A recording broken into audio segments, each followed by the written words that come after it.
You are watching Xirtus. Jim Henson had a little quote in Rainbow Connection because he was definitely like a New Ager type more. And in the Tavistock at MI6, right? Was he? Wouldn't surprise me. At For an some point, we're all American from programming something. Mississippi, an American from Mississippi who was in the British intelligence. Yeah. That's what's up. But yeah, somebody said something, somebody believed it. Look where that's gotten us so far. In a sense, there's no escaping culture, and then we just bash each other with our preferences, and then ridicule the things we don't understand personally. But I think in some strange way, there has to be a level of compassion given to the apes running around this spinning rock, just shouting stories at each other, and through dominant hierarchies establishing cultures. And you want to be in it. I mean, that's why the army shirt, right? It's like who knows how many kids really want to go shoot and maim other human beings, but they definitely want to be a part of a movement. Yeah. Beatlemania, same thing, but for very different reasons. Culture's weird. I mean, McKenna said it's not our friend, but it's the software through which we operate, so it's unavoidable. There's no stoic, even stoicism.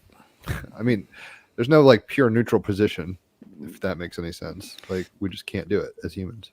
That's pretty interesting in Chardin's writings from the war. Chardin, the Jesuit priest, obsessed about who's into metaphysics and Christ consciousness and everything. Like, but he has a lot of writings, and some of them were while he was fighting in World War One, and so he talks about like towards Superman and kind of these ideas that were being wrestled with by everybody, like the Germans, the Prussians, like the even the anarchists, because a lot of the anarchists thought that there could be a Superman as well. But he talked a lot about love, and he was thinking about how interesting it is because he has ideas about love, but some people don't understand love the same way. And most people, when they like go to war, they're like, "Tell my family I love them." So there's something that he finds is that love seems to, um, you drop love for yourself and you start to love what made you, and what that idea of like loss or sacrifice is so tied to love. But I think it's mainly because we've taught that that's what it has to be. Like Lacan says, like love is a gift you give that isn't wanted when to be received. Essentially, something that it hurts to give, that you don't want to give, that isn't wanted to be received. Often because it's a perversion of our ideas. On both ends of the reception. So I mean, soldiers are interesting because that's when they start to connect with their primal sense, like they're all of a sudden their primal feelings, and they can't help when you start trying to feel everything and trying to really sense everything out. You can't help but feel love because like that's something that's like a strong feeling. Love is tricky. I was going to look up Pierre Chardin's chart really quick. Is that even like an available I'm thing? sure you could do it. Jim You're going to Henson do it made the fast. movie The Cube, and it's on YouTube. It's only an hour long. It's hyper important that you watch The Cube. There's another movie he did that's like a short film about himself walking through time. The interesting thing about The Cube is it has Wendy Shaw, who we interviewed and is in that intro song from American Dad. Her father, Richard Shaw, as the man stuck in the cube.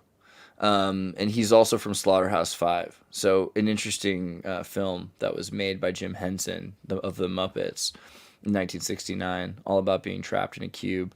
Very metaphysical, experimental film. I think I can find it.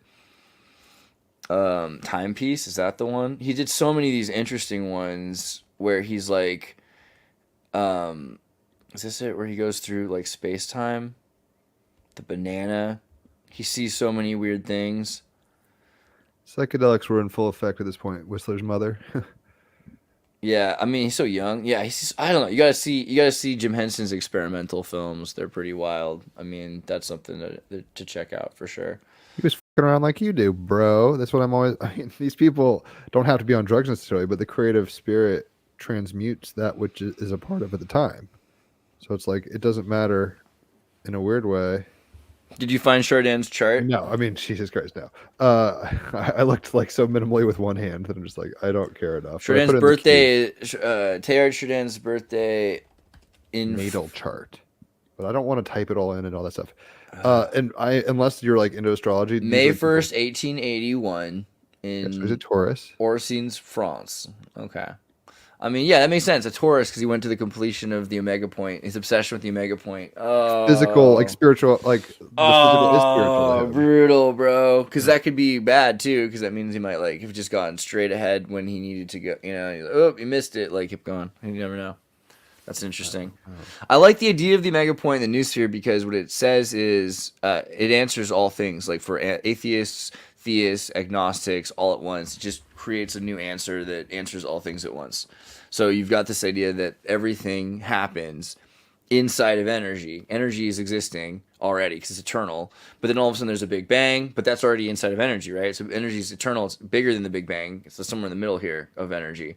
It's like, and so in the hands of that, but then eventually there's an apocalypse. But even as things are, as it's happening, as objects are moving other objects, right, in this thing, they're being integrated because they're happening made of energy. It's energy that's making the matter. So it's just energy doing it, right? So as it's happening, it's already part of everything that's ever happened.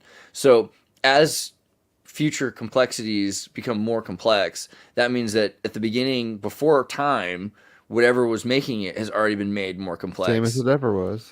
Same as it ever was. And so by the time it's at its most complex state, it's still no more complex than anything has ever been. And by the end of things, this thing is at ultimate complexity. But what that means is that it's learning.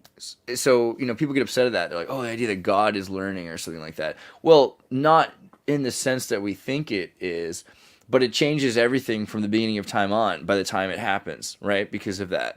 So that what we're saying then, if this is like energy, then you can either say this is like a non-humanist thing, you could go atheist with it, but at a certain point of complexity is clearly becoming, atoms, becoming molecules, becoming cells, becoming organisms, becoming a superorganism, immortal humanity. We're like, humanity's never died. We've had persons die, like cells, but the superorganism is immortal. It's never died. Like humanity's just kept going, right? So we have to start looking at it like this thing that is happening, that is kind of, it has changes that occur. And we're thinking, oh, these changes are super huge because they matter a lot to us. But really, in the grand scheme of things, humanity is just this immortal jellyfish that's been going on.